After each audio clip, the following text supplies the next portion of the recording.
G'day, mate. 40 here. So why do we put up with so much violent crime? It's just absolutely destroying this country. It destroys social trust. There was a big article in the latest issue of the New Republic on Robert Putnam, the author of the famous study Bowling Alone. And as a follow-up to that classic book about how Americans were stepping away from public life, he came out with a study which he'd held on to for 2 decades because he was concerned that the results were not aligned with his liberal ideology. And his study found that the more diverse the society, the less social trust. And Los Angeles just has an epic problem with crime on public transport. And so it's addressed in a new column by Steve Lopez. Retired teacher Will Fernandez of Monrovia has a vehicle, but he prefers to get around on buses and trains. But the 63-year-old has a concern shared by many transit riders I spoke to on Tuesday at Metro's Older Adult Transportation Expo in Pasadena, an annual event aimed at promoting ridership and educating people on how to get the most out of Metro. I'm frightened, he said, given the recent glut of stories about violence on riders and drivers, and given the disturbing scenes that he's witnessed himself. I've lived in Los Angeles all of my life. I've never seen the level of violence that I'm seeing now. So you keep hearing from the news media, oh man, crime is going down, violence is going down, murder is going down, but it's still astronomical compared to 2013. It's like an insane asylum. I've seen people defecate on the train. I've seen people pull knives on the train. It's up my level of awareness. He says there are way too many fare jumpers. Well, I overwhelmingly see fare jumpers as comprising just one group under the age of 40. And somehow this one group, it must be effectively transportation policy throughout urban America that this one group just gets to ride free. So fare jumpers heighten the sense of disorder and risk. And he tries to look the part of a tough guy while commuting, hoping to discourage attacks. And he's got a bike lock. He wants to look like he's ready to take care of business. So it's hard to quibble with his perspective, given the acts of violence and all the social and behavioral problems that are evident. And it's just news story after news story. 169 bus drivers were attacked in Los Angeles last year. 169. Just an absolutely insane number. Let's get some news reports here. Hour with some breaking news. A stabbing investigation underway right now in Hollywood. Rich Prickett and Sky 5 HD with the very latest. Rich, good morning. Frank, good morning. It was about 9:10 this morning on the corner of Vermont and Sunset, where LAPD responded to a security officer that was stabbed in the leg while trying to detain a suspect. Now, the situation surrounding the suspect and whether or not the security officer works for the Metro line or an ambassador, we just don't know yet. But you can see that LAPD is here on scene on the corner of Sunset and Vermont. Now, coincidentally, right around the same time, there was a man in his 40s, described as a man in his 40s, that was shot and killed here just a block south on DeLongpre in Vermont. And you can see the easy up that is there for the investigation. Now, LAPD has yet to confirm if this is the suspect that is related to the stabbing on the platform of the Metro line. But one thing we are noticing here are those doors there that are on the sidewalk, and behind those doors is a staircase that leads down into the Metro platform. So again, they have not said that these two are directly Yes, they are directly related, and it's just destroying the quality of life in Los Angeles. In the wake of a series of violent attacks, Metro's board of directors has declared a public safety emergency. Gigi Gracia joins us now to explain what that means. Gigi. Well, violence on LA's public transportation system has been in the headlines for years now, and officials, well, they can't seem to get it under control. And maybe we can just stop for a minute and take a moment of silence. A moment of silence at the Metro board meeting Thursday in honor of Mirna Sosa, the 66-year-old grandmother who was stabbed and killed while riding a Metro train this week. The suspect in custody now. Sosa, the latest victim in a string of violent attacks plaguing Los Angeles County's public transportation system, forcing Metro to finally declare a public safety emergency in Los Angeles. Angeles. The victims, not only passengers, but also Metro employees, attacked on trains, buses, even on the platforms. On April 13th, a passenger beat and stabbed a bus driver in South LA.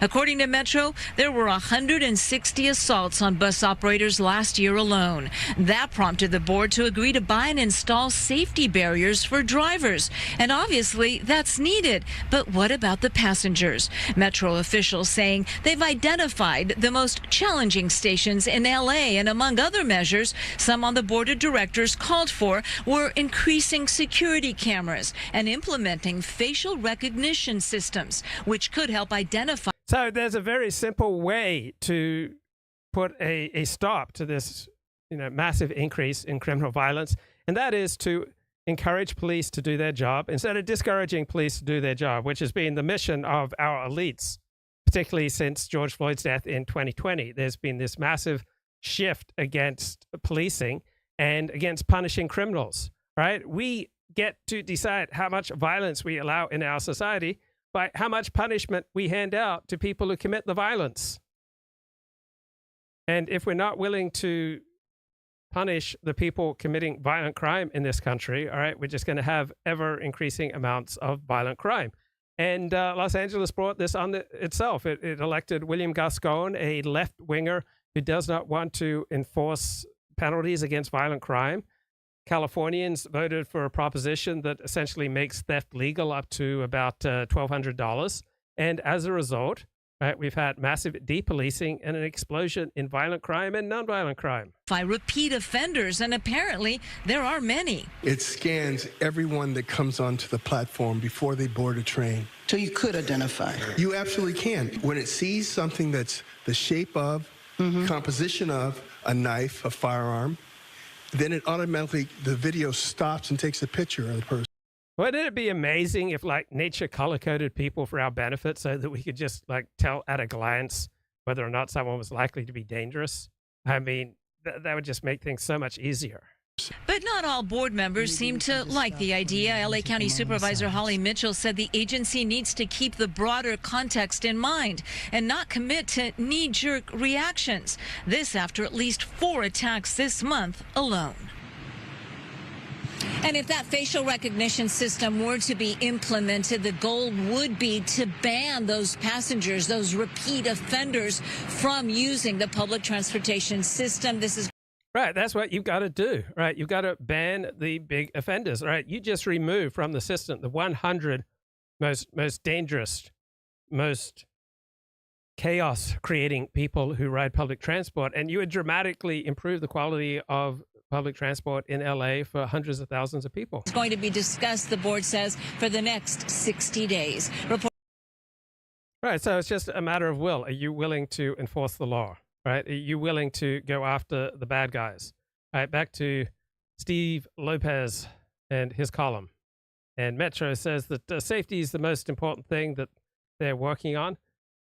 But Metro's homeless outreach teams have been tripled, guys, from 8 to 24. We've got more lighting, more security cameras, and more security officers. Right, they have their own police system to enforce our code of conduct, including fair enforcement. Well, it's really bad. It's just skipping out on fares and bad behavior, and it overwhelmingly comes from one tiny group of riders. We've got 300 Metro ambassadors posted throughout the system to answer questions. Yeah, that's really going to help. And Metro says that overall crime rates on buses and trains have risen and fallen at various times in the past few years. So another drama was unfolding in Hollywood a few days ago as we saw a security guard got in an altercation with a knife-wielding trespasser. The guard was stabbed, and then he shot the attacker, who fled to a nearby hospital where he died. 2 women in their 70s from Lancaster told me they travel in groups, are aware of the risk, but feel generally safe. One said she won't use transit at night. She sticks to a set of personal rules when riding during the day. She stands instead of sits, and she's prepared to run if necessary. You have to be very aware. That's why I don't use earbuds and headsets. I hear everything. It's not a problem like this in Australia, right? This is a uniquely American problem to have these overwhelming rates of violent crime. Dwayne Garcia, a 75-year-old musician who served in Vietnam as a Marine, carries a telescopic baton and a pocket knife at all times. Says there ought to be more supervision on platforms. He's seen pickpockets target people. He's seen predatory behavior, particularly against women. Stan Slokowski, 72, retired electronic technician who can't drive because of poor vision, told me that riding public transport almost got him killed.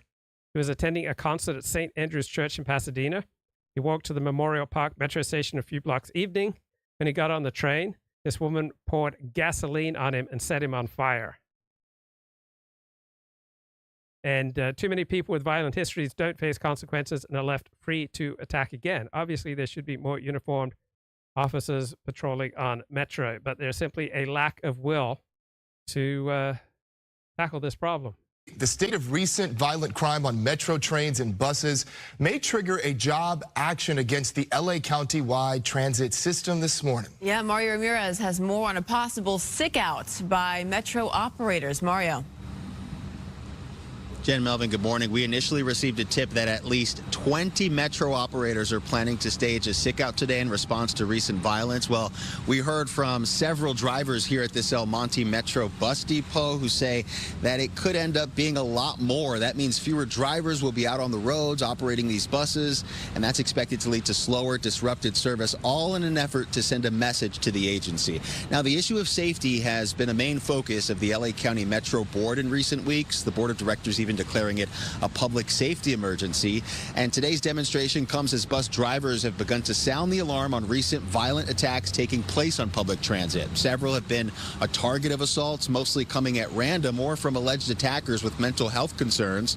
The Metro operators are reportedly going to call out from several divisions across the county. Metro officials, meanwhile, have said they're working on additional safety measures like installing barriers to keep drivers safe, as well as adding cameras and more security personnel on buses to deter assaults.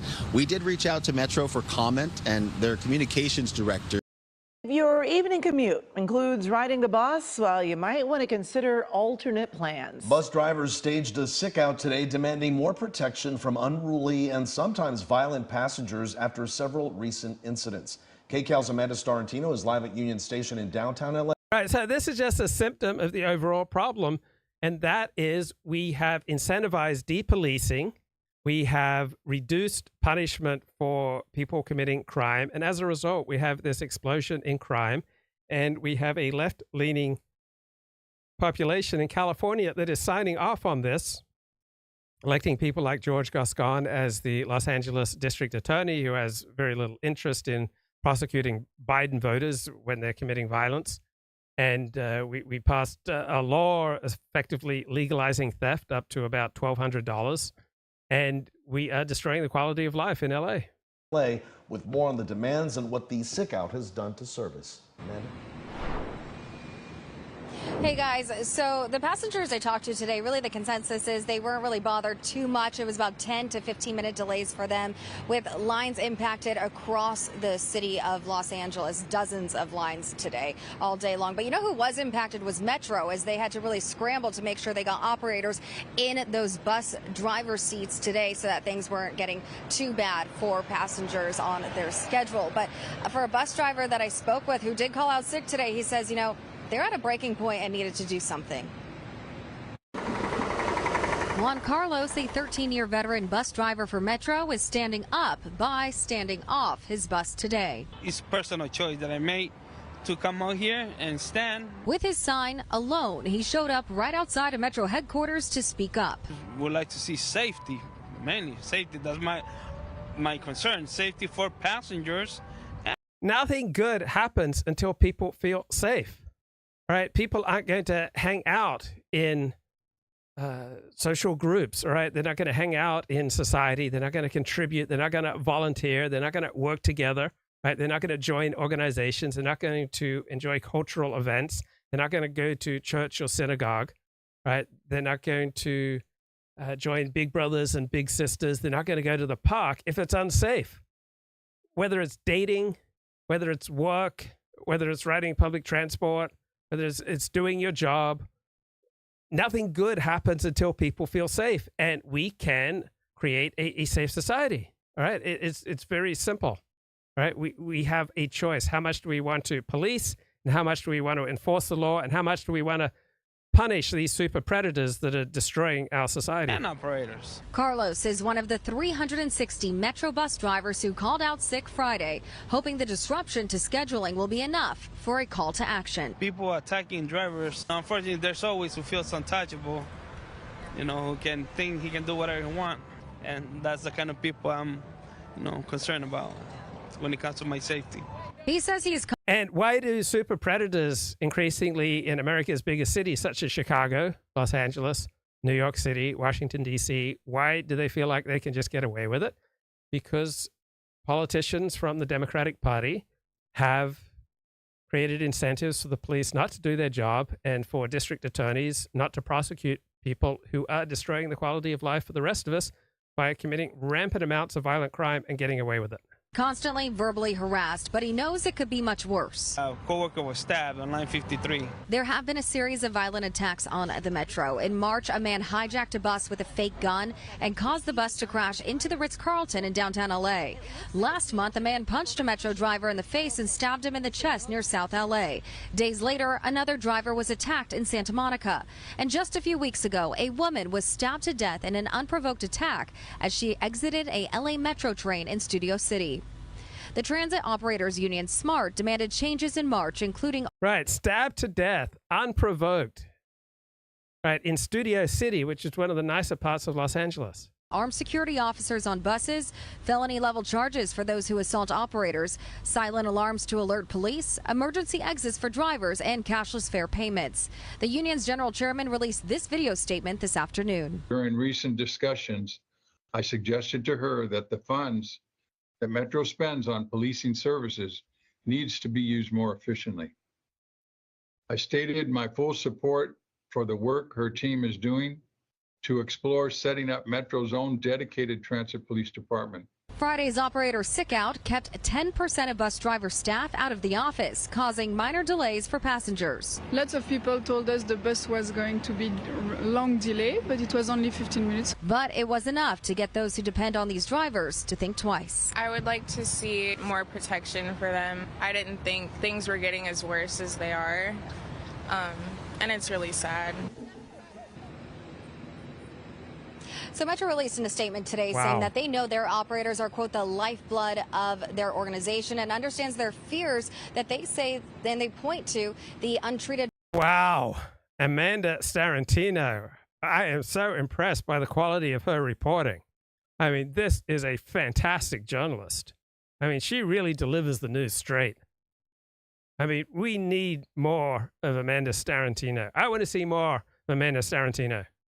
Mental illness and drug addiction in the city causing all of these problems for bus drivers and the safety for passengers as well. They said in reaction to all of this, they have expedited adding barriers onto buses to create more security for those drivers on those buses and redeployed security personnel on there. They also said they are working on longer-term solutions when it comes to security for these bus drivers. This is the kind of hard-hitting journalism that could make America great again. Man. Amanda Starantino. What a reporter. All right, back to this Steve Lopez column. So one guy says, too many people with violent histories don't face consequences. That's the number one problem in our big cities. Right? They are left free to attack again. There should be more uniformed police officers patrolling Metro, and there should be more punishment for people committing violent crime. Right? He went to the expo to ask Metro officials why security is so lax, but there was no opportunity for an exchange. Last year saw an astounding 168 assaults on bus drivers. Right, we are spending billions of dollars on public transport in Los Angeles. But for many people, all right, they're afraid for rational, reasonable reasons to use public transport in LA because of just the rampant amount of crime. It's insane that we put up with this. We've done a lot of stories lately about the Metro's Red Line subway that runs between downtown and North Hollywood. The LAPD reports violent crime, which dipped during the pandemic, has more than doubled since 2020. And although the Red Line... Violent crime dipped during the pandemic? maybe in some areas, but overall it exploded after George Floyd. Accounts for only about 10% of Metro's ridership. It accounts for about a third of the system's violent crime. So I decided to take a look for myself. No camera crew, just an iPhone to see what it's like to ride the red line. I know you, sir. How you doing? Thursday morning, 11 a.m. Outside the North Hollywood Metro station, I saw 2 LA police officers, part of the department's beefed up presence around the Metro system. It comes after a surge in violence on the Red Line, 2 stabbings and 2 murders on or near Red Line stations. The agency's head of security says some of those officers from the LAPD, the Sheriff's Department, and the Long Beach PD do ride on the trains. If you're in one car and they're in a different car from you, you wouldn't see them, but we do have the law enforcement riding on the train. The Red Line, or B Line as it's now called, stretches 16.4 miles from North Hollywood to Union Station. I almost never see any law enforcement on Los Angeles public transport. Right, I've used it hundreds of times, never seen any law enforcement. Total of 14 stops. 30 minutes into my ride, a woman gets on, starts acting erratically, talking gibberish, cursing, and threatening other passengers.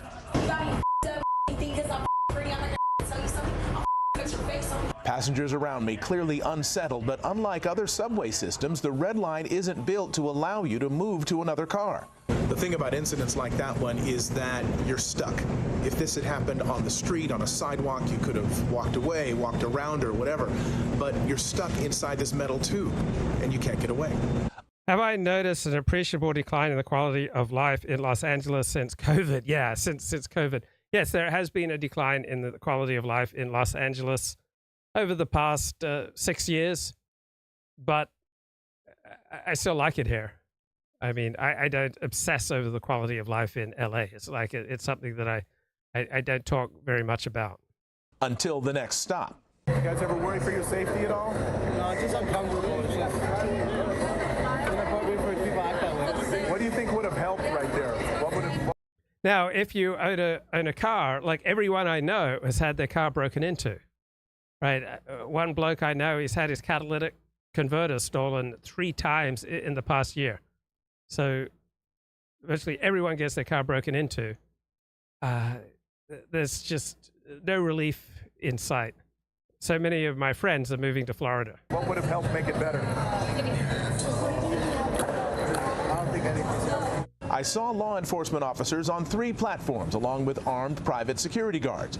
Part of what Metro calls its multi-layered approach to security are its transit ambassadors. What is the root cause of violence? Lack of enforcement of the law and punishment for criminals. That's the root cause. And there was a terrific op-ed regarding this by William Barr, right, the Attorney General under Donald Trump.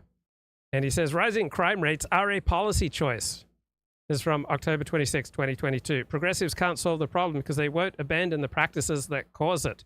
The violent crime surge was preventable. It was caused by progressive politicians reverting to the same reckless revolving door policies that during the 1960s and 70s produced the greatest tsunami of violent crime in American history. We reversed that earlier crime wave with the tough anti-crime measures adopted during the Reagan-Bush era. We can stop this one as well. Studies have repeatedly shown that most predatory crime is committed by a small, hardcore group of habitual offenders.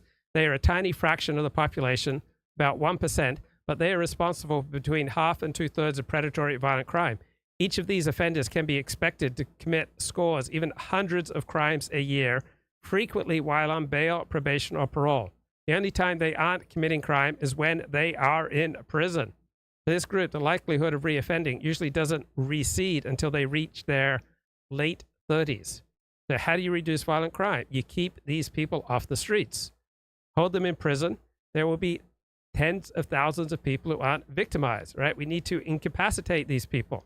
We need to detain repeat offenders when they pose a danger to society and impose tough sentences on violent offenders. And history shows this works. Before 1960, violent crime in the U.S. was modest and stable. But then in the early 1960s, you had liberal reformers pushing to turn the state justice systems into revolving doors. So violent offenders quickly got released on parole, and violent crime exploded, going from 160 crimes per 100,000 people in 1960, right, then went up almost 7 times to 758 crimes per 100,000 people in 1991. ambassadors, unarmed representatives trained to help passengers find their way around with no security training or equipment. If something happens, they don't have walkie-talkies to summon law enforcement. They can call 911 on their cell phones or use a Metro app to call for help, just like any other passenger. There was no security present on this car during that woman's outburst, nor was there anyone there when this man, who appeared to be under the influence, pulled out a Sharpie and started tagging a seat, later pulling out a pipe. I saw and smelled smoke that I could not identify, neither tobacco nor marijuana. A man was asleep on the seat where the smoke came from. In fact, by now, several people were. And the chat says enforcement is a Band-Aid for the symptoms. Yeah, it's like insulin. Insulin is a Band-Aid for type 1 diabetes. Insulin does not cure type 1 diabetes. There is no cure for type 1 diabetes. But insulin allows people who use it regularly to have a good and productive life. We too can have good and productive and safe public lives, right, if we were allowed to apply the medicine of punishing violent criminals and putting them behind bars for a very long time. Right, we could then go on to have thriving public lives. Sleeping on this car at 1 in the afternoon. During my 2-hour ride, I was never in outright fear for my safety, but I was never fully comfortable either. Would you take your family on a ride on the Red Line? I would. And I'm on the station. I'm on the system frequently. I'm not saying we don't have challenges, but what I am saying is that we're working on the issues that we have, and we are working to make our system safer. A crackdown on drug use on the Metro Red and Purple lines has led to 330 drug-related arrests and an 18% decrease in passenger complaints about drug use on the subway. Meanwhile, Mayor Karen Bass is exploring whether a dedicated Metro police force might streamline law enforcement tactics and communication on the entire system. Hello, I'm Mark Brown. Get more great ABC. And there's a New Republic story that came out recently about can we become a country of joiners? A new documentary explores Robert Putnam's life at work. Right? No mention of diversity in this story. Right? The number one reason why people stop trusting each other is because they don't feel much in common with each other. Right? Robert Putnam published Bowling Alone, talking about the collapse of civic participation in the United States. Well, why has civic participation declined in the United States? Because we have less in common. Right? People aren't going to volunteer, they're not going to help, and they're not going to look forward to spending time with people with whom they have very little in common. The more we have in common, the more likely we are to get along and to sacrifice for each other. Just crazy amounts of attacks going on in LA here. The assailant was armed with a knife and brass knuckles. The driver, beaten and stabbed, rushed to the hospital. Chris Wolf is live in Silver Lake with more on the search for the attacker and calls for increased safety measures on Metro buses. Chris. Yeah, that's right, Cher and Rick. We are learning there were 2 separate stabbings aboard Metro buses last Saturday night alone, one of them right here in Silver Lake along Sunset Boulevard.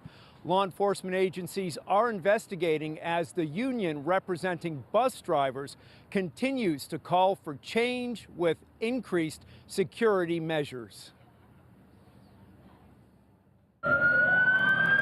Paramedics carefully lift a blood-soaked passenger off a Metro bus in Silver Lake early Saturday morning, April 13th. Reports say the man was taken to the hospital in critical condition after suffering multiple stab wounds as the bus was traveling along Sunset Boulevard. Circumstances surrounding the attack are unclear, but police were able to quickly track down a suspect in the area who was handcuffed and hauled away.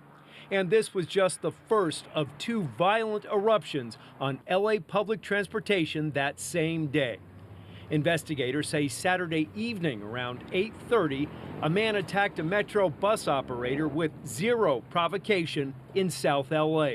It happened at 119th Street and Wilmington Avenue. The sheriff's department is now searching for the attempted murder suspect, pictured here in surveillance freeze frames.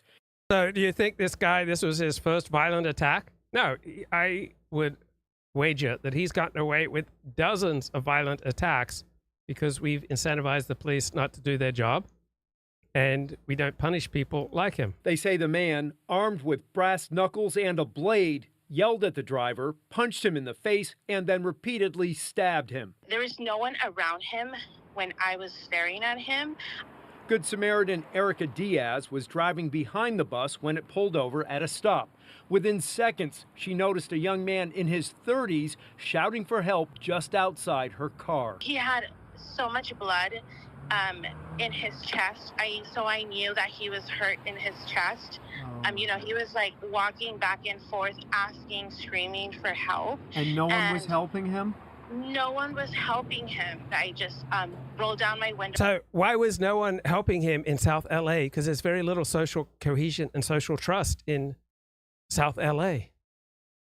All right. When you allow this kind of crime to go on, right, people keep their head down, right? They keep their life behind secure locked doors as much as possible, and they are less likely to want to help other people. On the other hand, the more you feel in common with other people, all right, the more likely you are to help them. I screamed to him, get inside my car, get inside my car. And I just said, calm down. It's going to be okay. You're going to be okay. Diaz rushed the bus driver to a nearby hospital. A Metro spokesman says the stabbing victim is now resting at home. Erica Diaz is keeping in touch with the young man and said, so these attacks occur disproportionately by a tiny group of people in South Central LA who are under the age of 30 and who are male. And we know the population who overwhelmingly commits a disproportionate number of these crimes.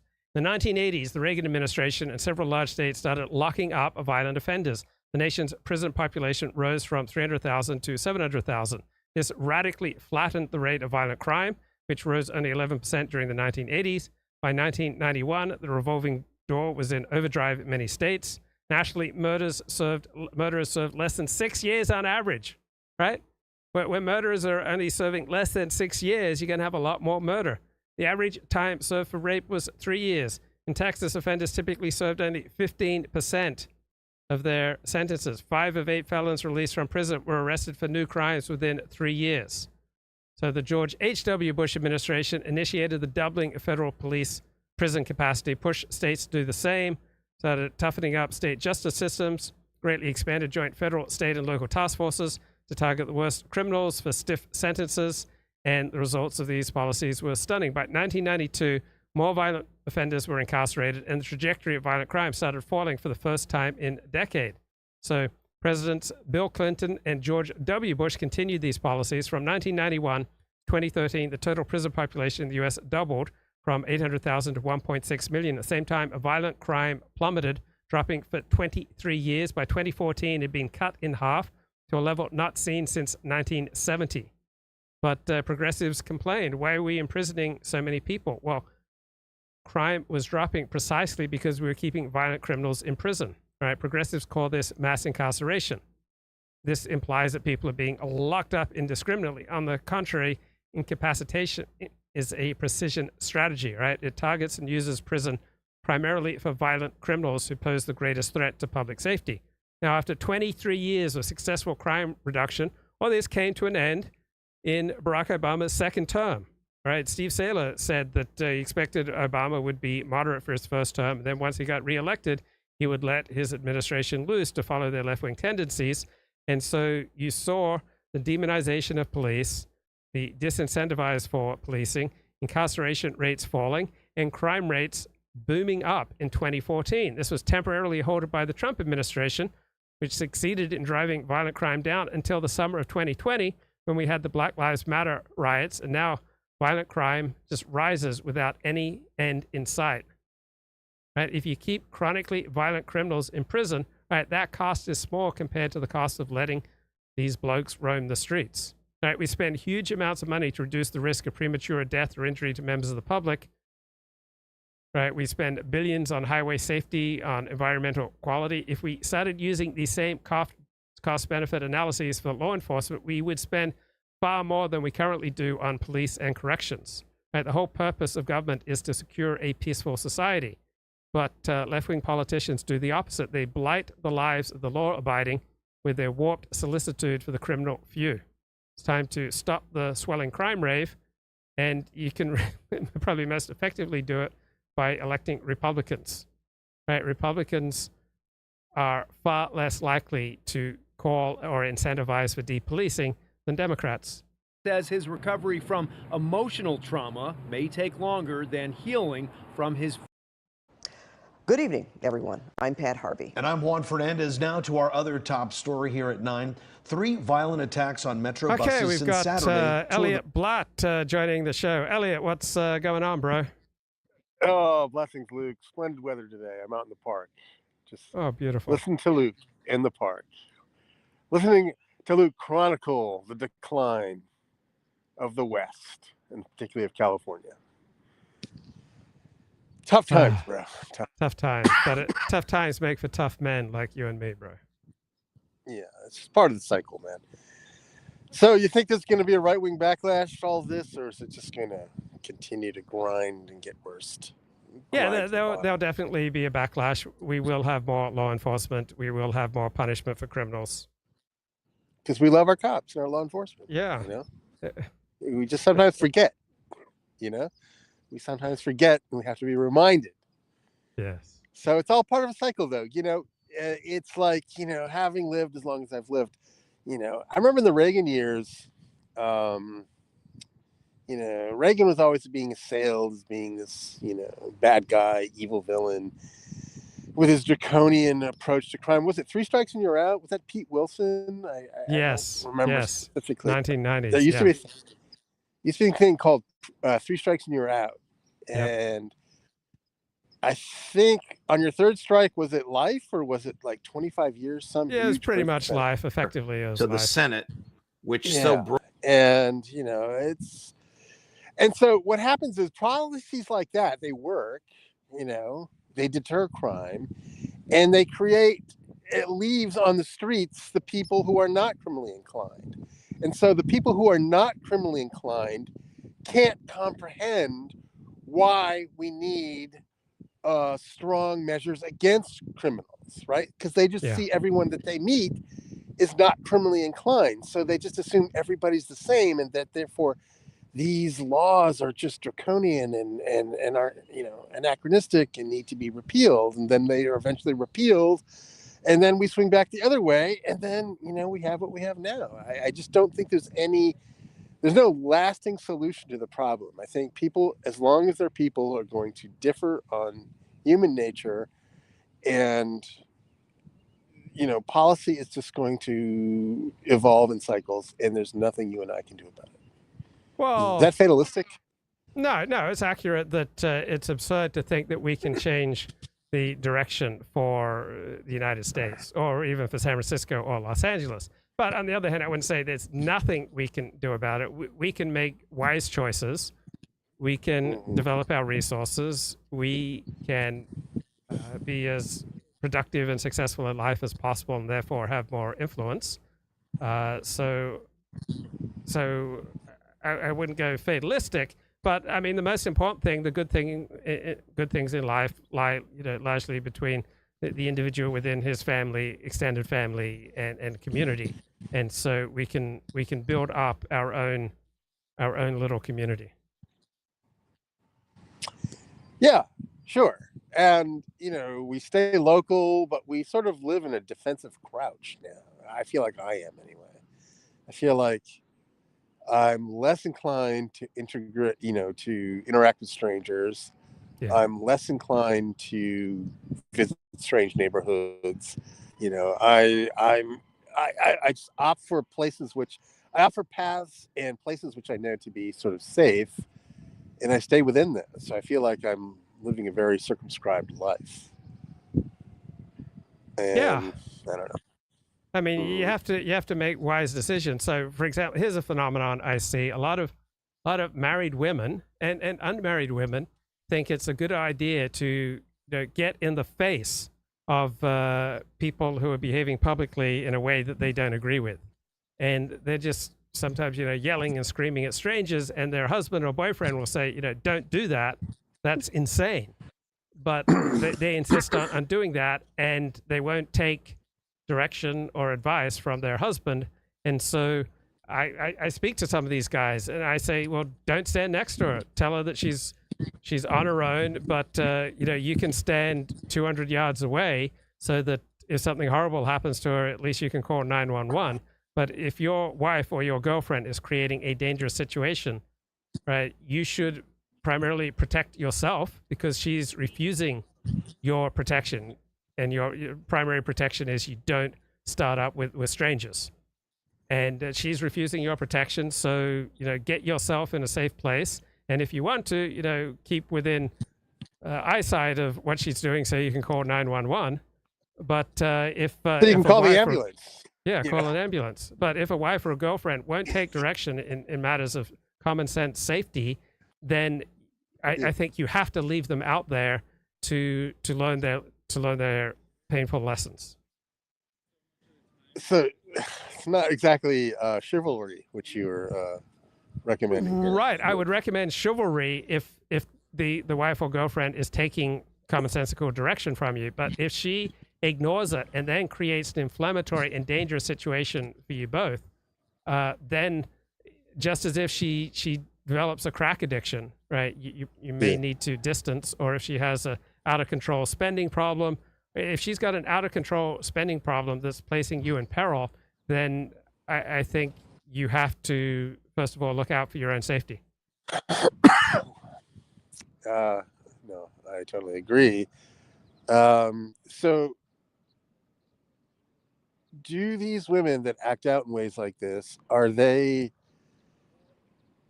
influenced by feminism? Is feminism at fault here? Right? Isn't the message of feminism that every feeling a woman has is valid and important and needs to be expressed, and to repress it would be, to submit to the patriarchy and therefore not revolutionary? Yeah, and it's also that they've overwhelmingly come from sheltered lives where they've never been punched in the face. Like, I think any woman who's been properly punched in the face would not act this way. By contrast, virtually every man has been punched in the face for saying something inappropriate, for sticking his nose where it doesn't belong, right? It's fairly common as a guy. You get punched in the face if you're out of line. But it's also the thing in middle class and upper class circles is you don't punch women. And so these are usually privileged white women who've never been punched in the face.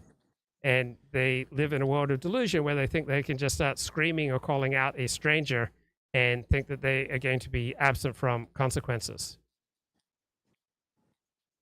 Yes. They just assume everybody abides by the rules in which the rules in which of their family in which they grew up in, which you don't punch women.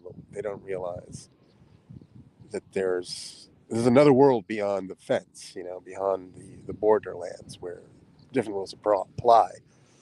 Yes, it's a very interesting phenomenon that you note here, and it is real, and I've experienced it. And chivalry is a pact, right? Men are not going to act chivalrous if women are trying to cut them off at the knees. And so naturally, we wouldn't think twice if a man took advice from his wife on how to deal with the baby, or how to deal with some area where she in all likelihood has far more practical wisdom than the guy. So too, women should be taking advice, generally speaking, in matters of safety from their husband or boyfriend who has more experience with fighting, right? Women say things that no guy would usually say because they've never been punched in the face. But every guy has had the experience of being punched in the face, so he knows what are fighting words. And men who don't want to get punched in the face again avoid fighting words. Men like competition, and they understand competition has rules. Women don't like competition, and they don't want to realize that competition has rules, so they frequently say things that are just completely below the belt because they've never been punched in the face. Luke, it sounds like you're advocating the punching the face. No, God forbid. But chivalry is a contract. It's a compact. A man looks after his wife and provides for his family as part of an overall package. Right? Men are not going to protect and provide for their wives and for their families if they are disrespected, dismissed, and lied to and manipulated and ignored, right? If you want your man to protect and provide for you, right, then you have to live up to your part of the contract, right? Women are very good at reading what's going on with men. They're very good at acts of deception that most men don't pick up on, but there's a price for that, right? When you deceive or you disrespect your man, he is going to lose his incentive to provide and protect you. Totally right. The Chinese have an expression which is men have their roles and women have their places of belonging. And it seems like outside of the house, outside the boundary of the home, where the law of nature dominates, men need to be deferred to. And inside in the some home, areas, just like women need to be deferred to in other areas. Yeah, inside the home. And sometimes women are wiser than men with regard to safety. I'm talking about proportions here. It's not like in every marriage that the man is wiser in matters of protection and safety than the wife. Sometimes the wife is. So I would look at it probably some ratio of like 2 to 1 or something like that. 2 to 1, the odds are that the man is more wise with regard to protection and safety than his spouse. So I'm thinking about a friend, highly accomplished, got a prestigious PhD, has a prestigious position in society, and his girlfriend was thrilled that she got a cheap apartment in Washington, D.C. in an overwhelmingly black neighborhood. And she had no idea that this might be a dangerous or violent place. And he was very worried for her. I had a girlfriend who liked to bike on the street in L.A., and I loved her, and it caused me great heartache and pain to know that she was biking down Santa Monica Boulevard and other incredibly busy streets, because I knew how much I hated bicyclists when I'm driving. Right? When I'm driving, yeah. I hate the bicyclists because they are frequently so disruptive to the normal functioning of driving traffic. But she just insisted on driving in traffic. And same girlfriend insisted on going on vacations alone to Mexico. And she also insisted on screaming at cops, and there was nothing I could do about her, and so she broke any chivalrous contract between us. So I had to accept her on her terms, but I dropped any compunction that I needed to try to save or rescue or protect this woman. Is she still with us? Yes, she is. Okay. All right. And I'll give you another story about her. She was very surprised that this older gentleman wanted to talk to her about social justice. And so he took her out to dinner, and she was surprised at the dinner that he wasn't primarily interested in her ideas, that he viewed the dinner as a date. And she was outraged, like, why would I go on a date with this old dude? I thought he wanted my ideas about social justice. And I said, it's absurd that you thought this guy was interested in paying for dinner for your ideas on social justice. So even though she was highly intelligent, she doesn't really have any ideas on social justice that he couldn't read in the New Republic. Right. Oh, pitiable. So what's going to happen, Luke? Like, how does this all resolve, or does it resolve? Well, there will be a blowback. I think California voters will have an opportunity to vote on a referendum to restore some penalties for theft. So currently, theft up to about $1,200 is effectively legal. It's only a misdemeanor in California that's rarely prosecuted.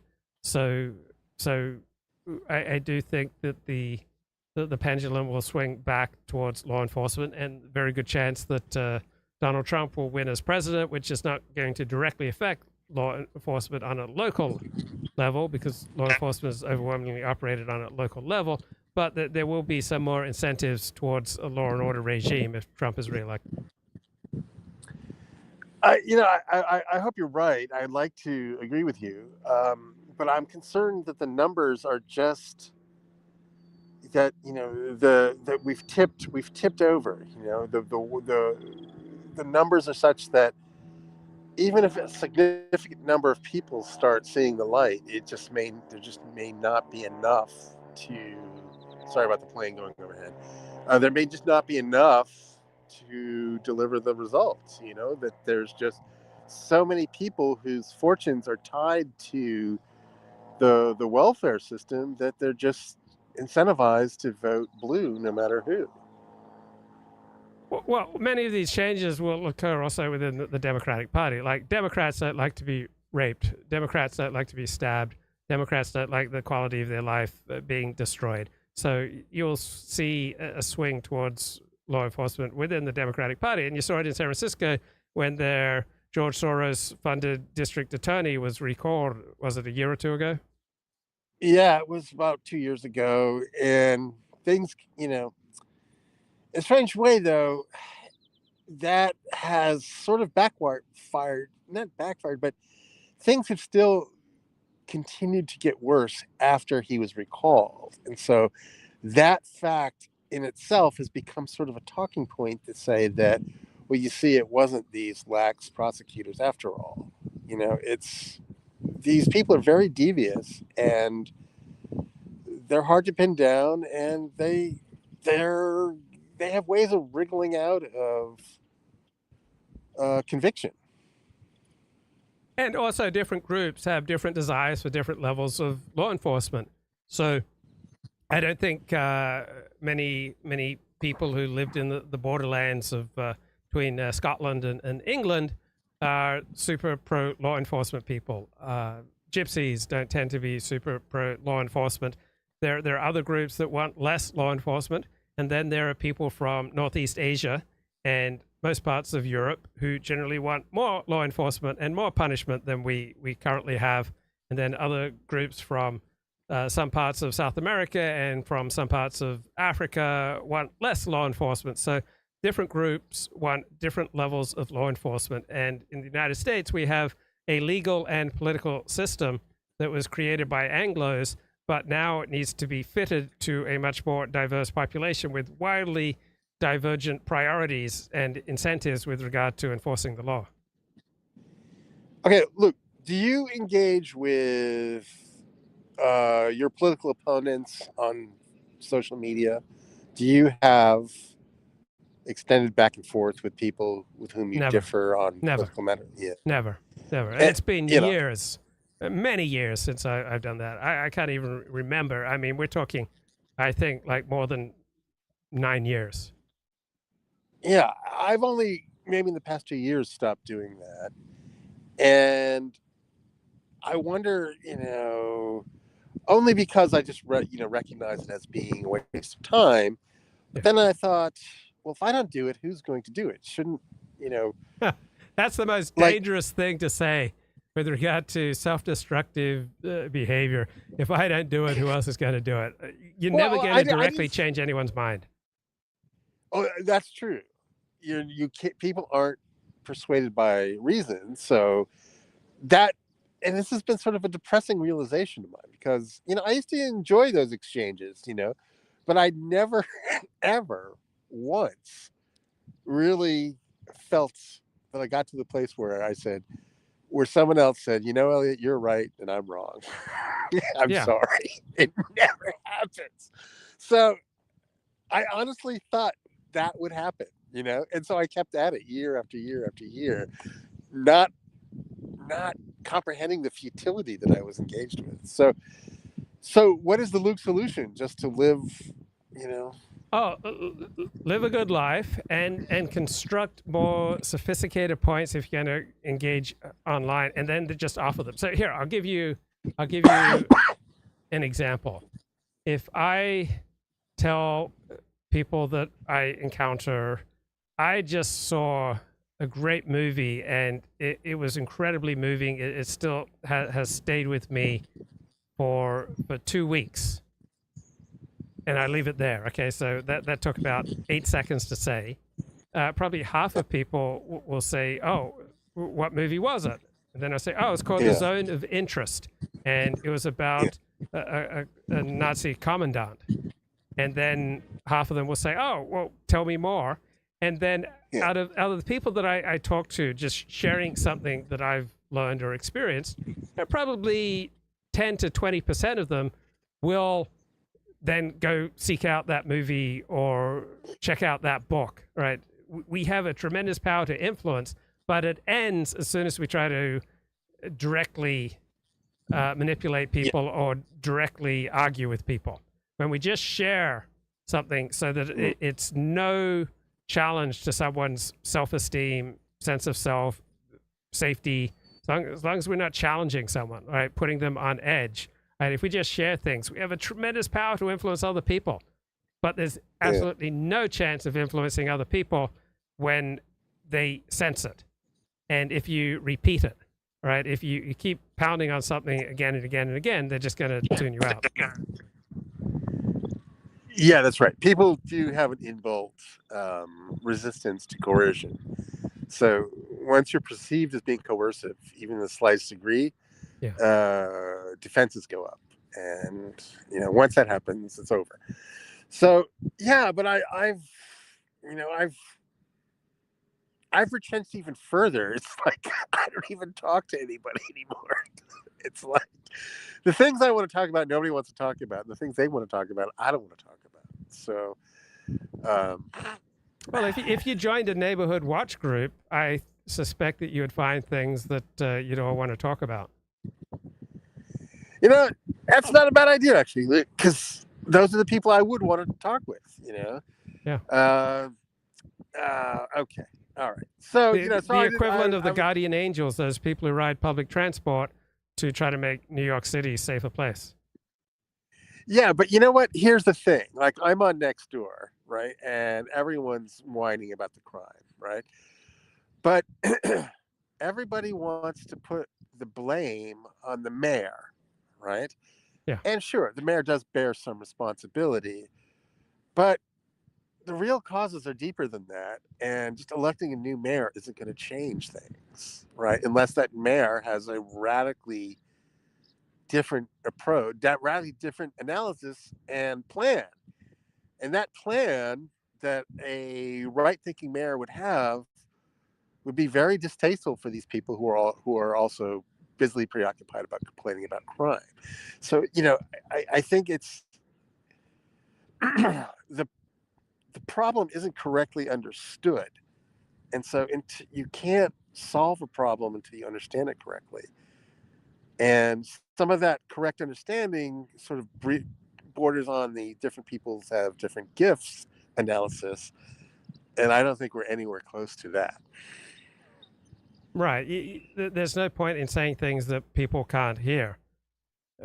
On the other hand, more adaptive strategies will eventually win out. Right. If you're engaged in a perpetual maladaptive relationship to life, you're in a strategy that will be taken care of by evolution. Yeah, one would hope. As the Taoists say, that which does not accord with the Tao would not last long, will not last long. That's what I sort of take refuge in. Yeah. Anyway. Well, anyway, that's pretty much all I got. Okay, bro. Good to talk to you. All right. I'll take it. All right, thanks. All right. Take care. Bye. Let's get something here from Robert Putnam, the author of Bowling Alone. Robert Putnam talking on immigration and diversity. What are the positive and negative implications of diversity? Well, diversity has many advantages for modern society. And I'm talking here primarily in the first instance of diversity in terms of race and ethnicity. Yeah, and those advantages don't accrue equally to all groups in society. So if you're competing with immigrants, right, immigration is not going to help you as much as rich people who just want to hire servants. Ethnicity and national origin. So I'm talking about immigration. That's what people often mean when they talk about diversity. That's what I'll mean. And therefore, I'm talking in the European context, I'm talking mostly about immigration. Immigration and diversity in that sense is, in the long run for a country, a tremendous asset.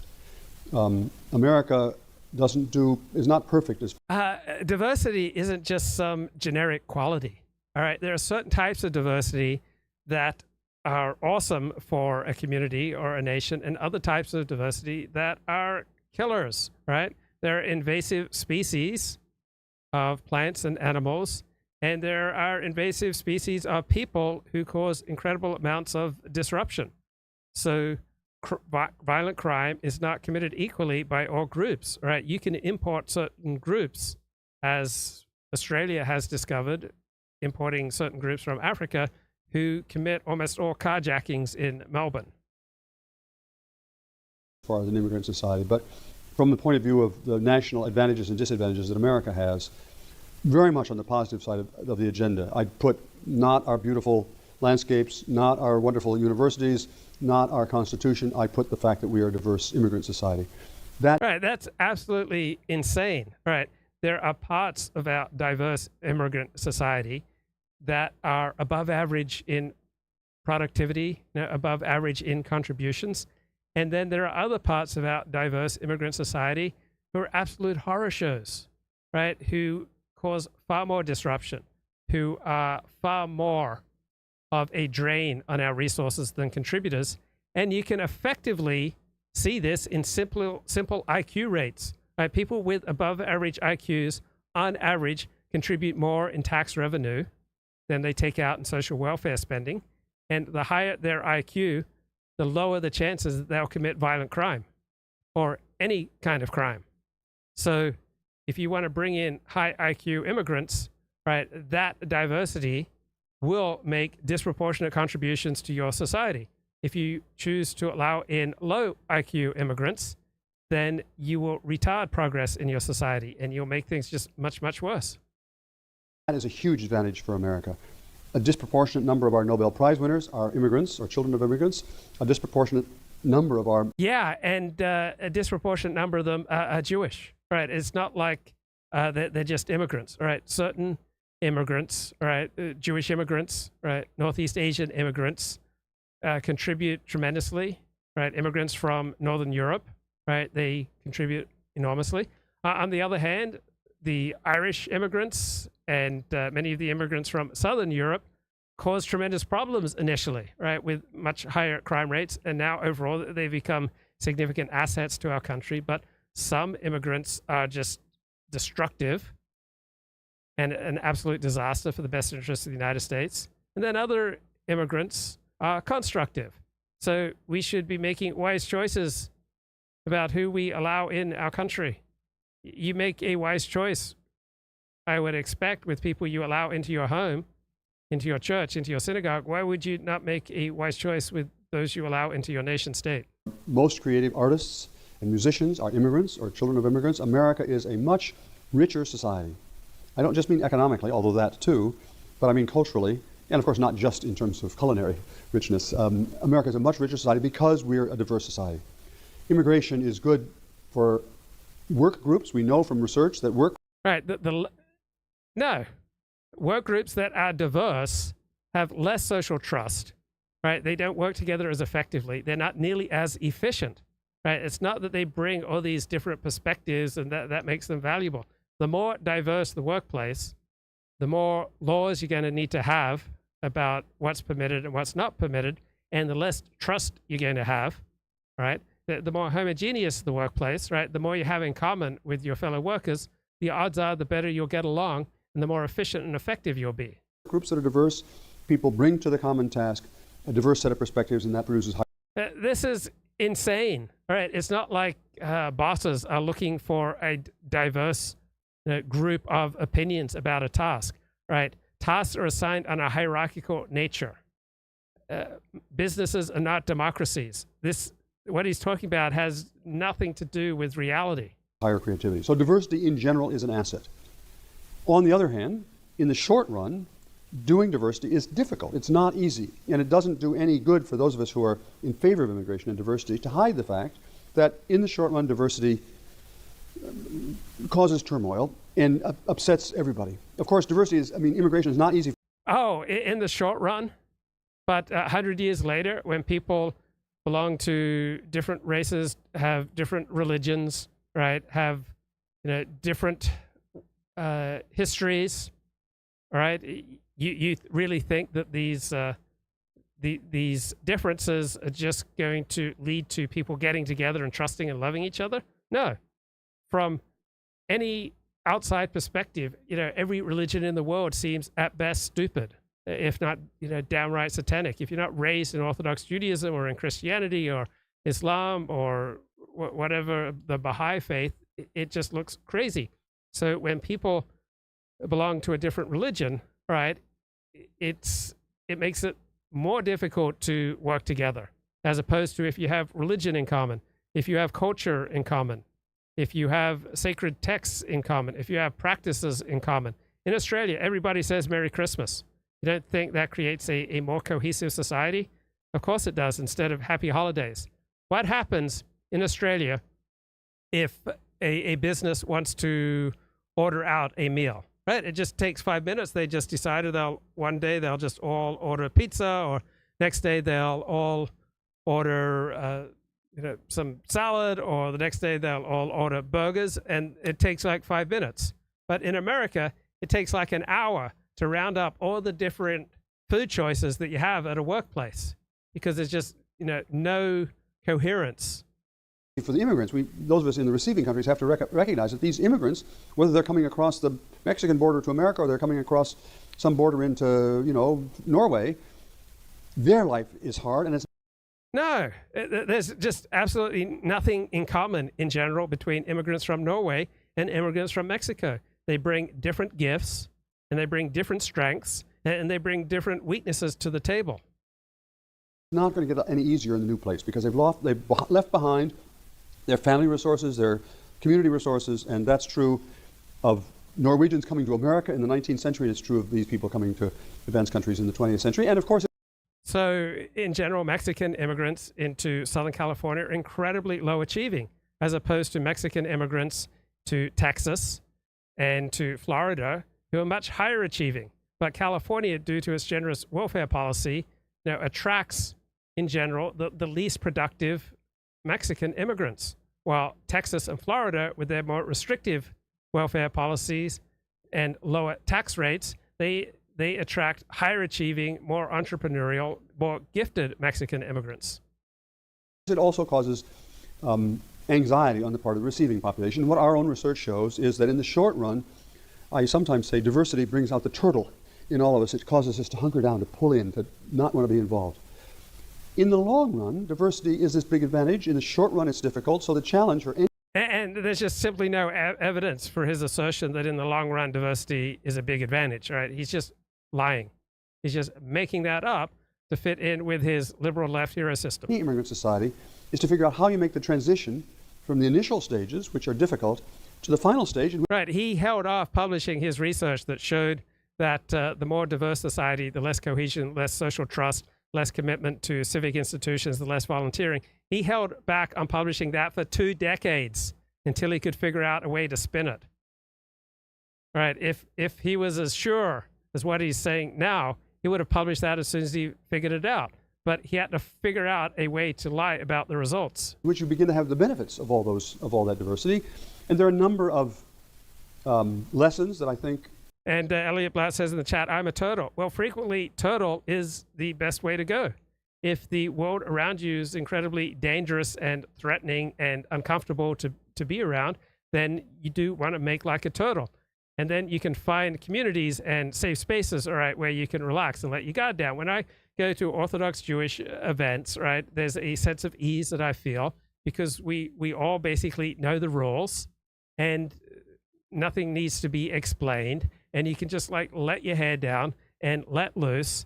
And that's why Orthodox Jews tend to be, incredibly passionate people, because when they're with each other, right, there are common rituals, there are common approaches to life, and you don't have to explain things, and you're in a safe space.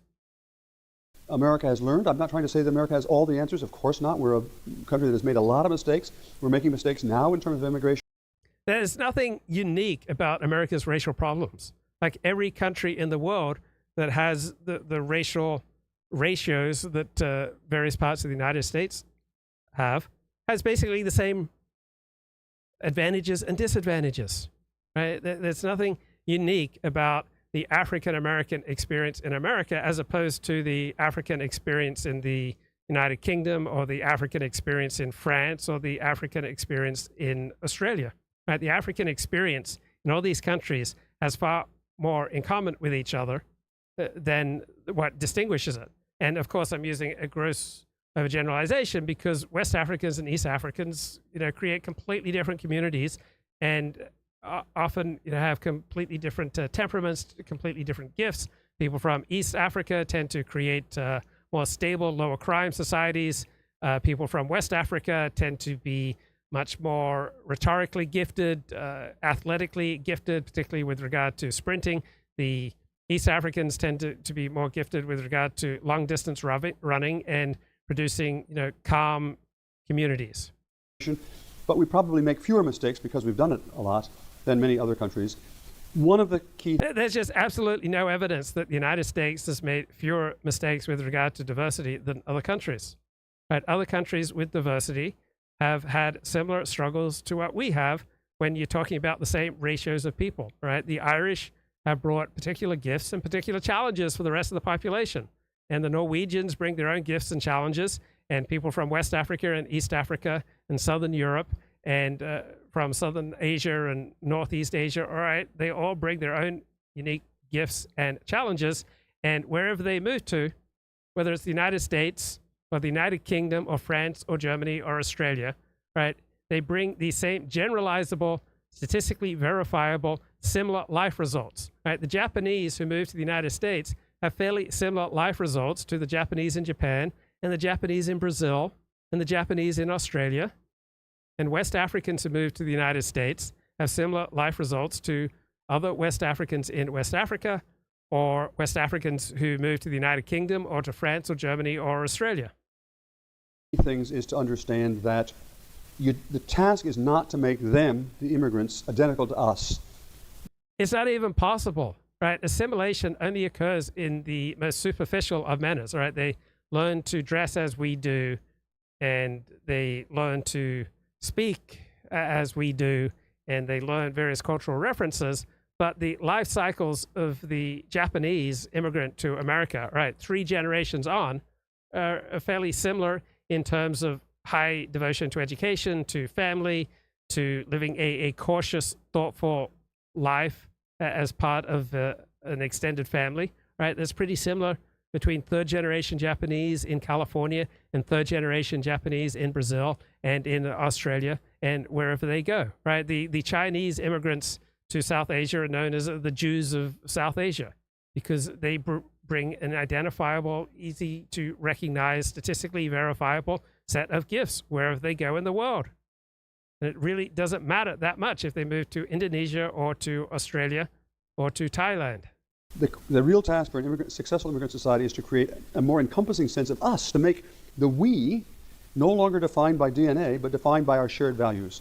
Shared values is not terribly effective at bringing people together. I mean, you just have to look at the differences between Korean Christianity and West African Christianity and Japanese Christianity and Russian Christianity, right? All completely different cultures, right? You think they share the same Christian values, right? What separates them, the different cultures, the different ethnic groups, are far more significant than these shared values. Right? Shared values are nice, and it's not as though civic education and promotion of shared values will have no effect, but the statistically verifiable different life results for different groups will continue and overpower the results of promotion of shared values. On the other hand, as a society, you can make certain things unacceptable. And a society has an influence over how groups express their gifts. And America has done things in the past, especially through the educational system, but even things as simple as the Pledge of Allegiance, to try. Right, it's very fashionable to trash America's public education system. America's public education system is simply the best in the world. The United States public education system gets the best results when you break them down by race compared to any other public education system in the world. Right? African Americans do better than Africans pretty much anywhere else in the world. Right? Mexican Americans do better than Mexicans elsewhere. Northeast Asians do better in the United States compared to wherever else they go. Our public education system is highly effective and highly productive at offering people a good education. Ensure that people can maintain their cultural traditions. Norwegians can still, do saunas or smoke salmon in America and be Norwegian, but also can be fully American. And that is the challenge, how to make people from different cultures and backgrounds. That's not the challenge. I feel like they can retain some of their cultural identity. It's not really that important whether third-generation immigrants continue to eat the food that their ancestors ate. Right? What's important is that they become highly productive members of society. And you can incentivize people leading productive lives by massively punishing and disincentivizing bad antisocial behavior and rewarding good behavior. But the more dysfunctional seem to get, more government help because supposedly they need it and sometimes they do. But if you keep rewarding people for being dysfunctional, right, you're going to get more dysfunctional behavior. The more you subsidize something, the more you get of it. So that's why I don't believe in the United States subsidizing Israel. All right, Israel should pay its own way. Feel that they can retain some of their cultural identity, and that's not going to make them any less good Americans or Norwegians. I think over the long run that works, but people have to recognize that. A good American leads a life that's a blessing to his fellow Americans. They pay more in taxes than they take out in government welfare. Right? They volunteer. Right? They commit to civic organizations and institutions. They serve in the armed forces. Right? There are concrete definitions of what makes someone a good American or a good Englishman or a good Australian. They don't commit crime. Timescale involved. Success in becoming a successful immigrant society is not something that's going to happen in a year or 2 or 5 years. In America, it lasts a generation or 2 before you've solved these problems. In the long run, it's worth it. But in the short run... So all the people from different parts of Europe have successfully assimilated into the United States and created a highly successful, highly cohesive, high-achieving country by about 1960. Ever since then, when we threw open the immigration floodgates, social cohesion and social trust has declined while crime has skyrocketed. It's not like, okay, we have a national plan for immigration and next year we're going to solve the problem. Because people have to learn to live with people with whom they... People don't have to learn to live with people who they have very little in common with. People will simply restrict themselves. They will make like turtles and they will make their life smaller.